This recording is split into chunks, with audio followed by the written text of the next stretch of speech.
باللہ من الشیطان الرجیم بسم اللہ الرحمن الرحیم۔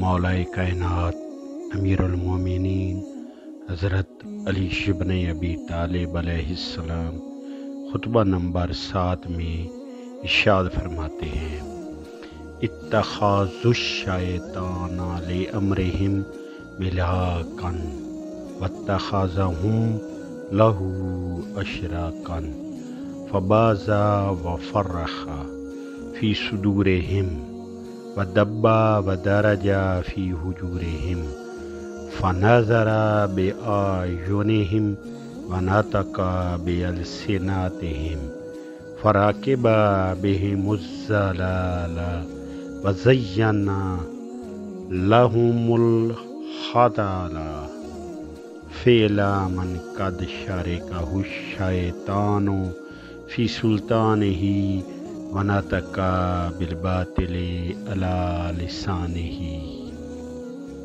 مولا منافقین کی حالت بیان کرتے ہوئے فرماتے ہیں کہ انہوں نے اپنے ہر کام کا کرتا دھرتا شیطان کو بنا رکھا ہے اور اس نے ان کو اپنا الاکار بنا لیا ہے۔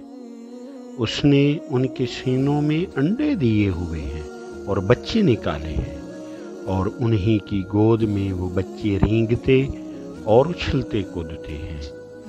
وہ دیکھتا ہے تو ان کی آنکھوں سے اور بولتا ہے تو ان کی زبانوں سے۔